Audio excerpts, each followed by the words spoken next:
हाँ फ्रेंड, मैं अंकित अभी आप लोगों को बताने वाला हूँ। ये स्प्लेंडर प्लस है BS6। इसका सेल्फ नहीं ले रहा था। मैंने मैग्नेट ढक्कन को खोल के बाहर निकाल लिया और मैग्नेट को भी मैंने बाहर निकाल लिया है। इसके बाद इसका जो सेल्फ वाला चेन आता है, सेल्फ ड्राइव चेन, इसमें चेन ही नहीं था। मैंने पूरा शूट आउट किया और हम चेक कर रहे हैं इसमें इसका चेन गया कहाँ। ये देखिए, अभी मैंने एक तार का हुक बनाया और अंदर डाला तो ये इंजन में चेन अंदर चला गया है टूट के। इसको हम पहले बाहर निकालते हैं, फिर दिखाते हैं आप लोगों को। अगर आप लोग मेरी चैनल पे पहली बार आए हैं तो मेरी चैनल को सब्सक्राइब करें और घंटी के बेल आइकन को प्रेस करें, जिससे आने वाली वीडियो का नोटिफिकेशन आप लोगों को जल्द से जल्द मिलता रहेगा। और वीडियो अच्छी लगे तो वीडियो को ज़्यादा से ज़्यादा शेयर करें।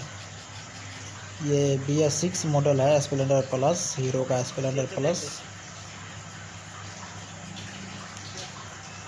ये चेन अंदर में बुरी तरह से फंस चुका है।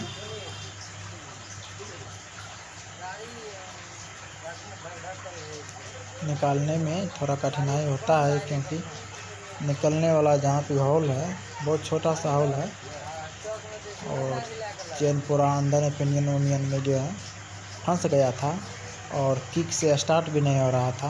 पूरा ताकत लगाने के बाद भी गाड़ी टो होके आई थी।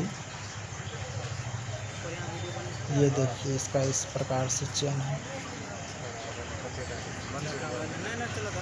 जो कि चेन पूरी तरह से टूट चुका है। चेन टूटने के बाद नीचे मैग्नेट उग्नेट में रगड़ा मारते हुए अंदर चला गया धीरे धीरे।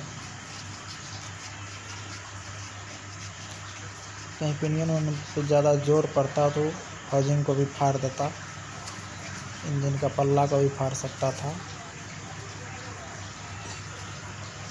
फिर एक बार चेक करते हैं अंदर में और कुछ तो बचा हुआ नहीं है। अंदर बिल्कुल क्लीन है।